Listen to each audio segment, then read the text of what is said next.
Good morning. We had a big rainstorm last night. It's actually the first time it's rained in like at least 3 weeks, maybe more. It's been really dry, so I'm thankful for the rain because the field was getting really dry, even though we have grass growing, but just not fast enough. We've been rotating the cows out on the pasture a little bit. We bring them in at night just so that I can milk Beulah. Look at this cow. You see her down there? She is leaning over the fence to get the grass on the other side. Oh my gosh. Beulah! Here, cow, here, cow. It's milking time. Silly cow. She's gonna break my fence. Poppy, on the other hand, is out again. I don't know how to keep her in. We have 4 lines on this fence. She's getting big. She just pushes through the lines. Maybe it needs to be barbed or something, I don't know. This paddock is not electrified anymore because the electric line is out in the field where we put them. She seems to stay in that just fine. So anyway, glad for the rainstorm. I haven't been filming much lately. Right now, I don't know. You know, over the winter, let's let that lighting adjust. Over the winter, I know I've mentioned that I was a little, I don't know, kind of depressed. It was cold and wet, and things weren't as easy to deal with as we thought they would be in a barn. Weren't as warm as we thought they would be, and so that was hard. Sorry, I'm getting my cloths I forgot to get for milking to clean off the cow. So, you know, I did struggle with that this winter. I've been better since we got into spring and hot weather. I mean, yesterday it was 75 or 78, something like that. It was crazy hot. And so it's been better. But there's still a little bit of a struggle because there's so many things that I want done. I want gardens and fences and pastures, and I want to make cheese, and we're getting a lot of milk. Between the goats and the cows, we get, let's see, the cow gives at least 2 gallons, maybe a little more a day, and the goats give 1.5 gallons. So that's, what, 3.5? Probably nearly 4, because often the cow gives a little more than 2 gallons. So it's a lot of milk to deal with every day, and we drink a lot of milk, but not that much. So I'm just feeling overwhelmed by all the things, and on top of the like daily things I have to do, cooking and cleaning, laundry after it's hard, and taking care of the animals is hard because I just don't feel like I have enough hours in the day. I don't get up early enough, that's for sure. I'm struggling with energy right now. I'm feeling a little, I don't know, not really sick, just tired, really tired. And here come my girls.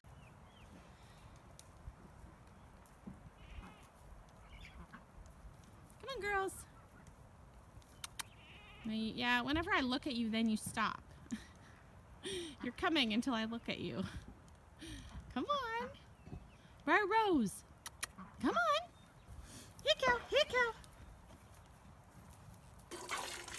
So, I've been thinking a lot about, I don't know, thinking a lot about a lot of things, but partly I've been thinking about just our lifestyle change and what that means for who I am and who I wanted to be, I guess. Years ago, I've wanted this homesteading like lifestyle for a long time, probably 14 or 15 years maybe. I've been thinking about it, and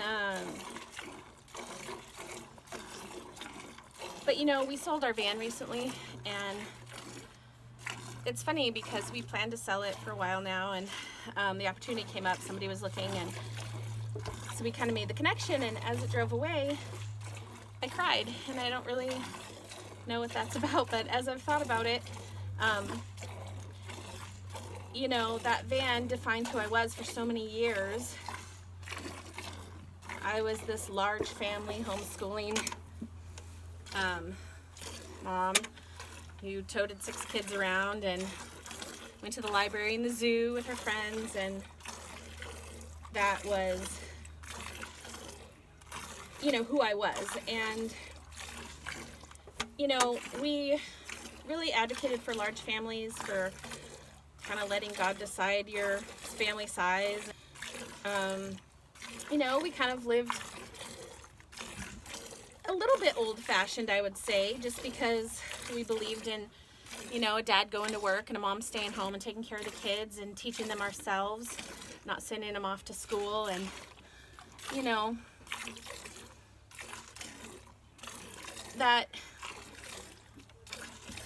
quote-unquote one-room schoolhouse idea of teaching all the kids together at their level, and not really like a classroom setting, but kind of more exploratory, letting them lead. And anyway, all that to say, I guess we already kind of had this kind of old-fashioned lifestyle, I would say.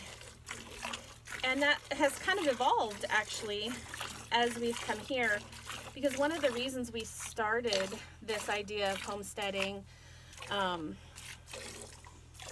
was kind of an extension of that lifestyle, which is we want to kind of be more self-sufficient and not, you know, rely as much on industrialization. And you know, we want to grow our own food, hence the milk cow. And it's hard work for sure. It's something we've wanted for a long time.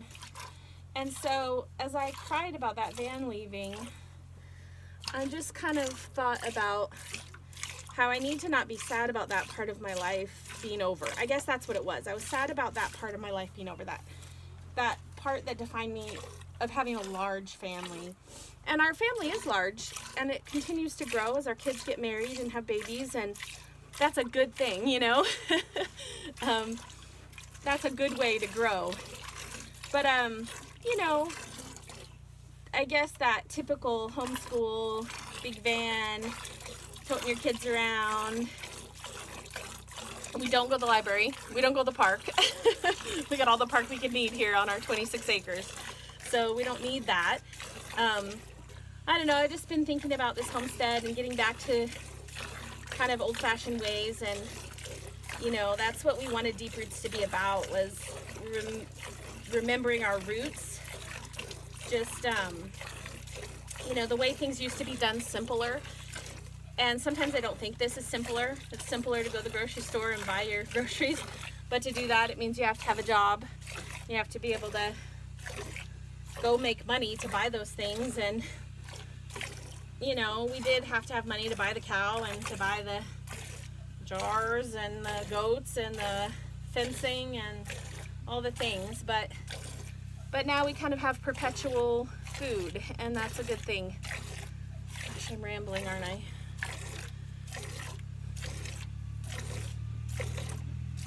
I guess I've just been thinking a lot about how I'm the same person I always am. Maybe I have just a little bit more of what I was looking for. It's not as simple as I thought it would be. It's still good.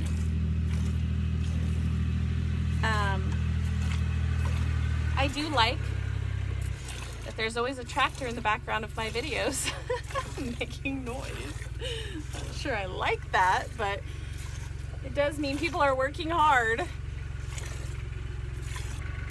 But I like that Brendan's here. I like that he's home with us and that we can all work together towards a common goal. That was kind of the main reason we quit and left the city for this kind of lifestyle, is that we all get to be together, which was a huge thing when we were raising kids back in the suburbs. Was Brendan was gone all the time, and so I love that he's home now. I love that we're together, parenting together, and working together. It's very neat. And so I'm thankful for that.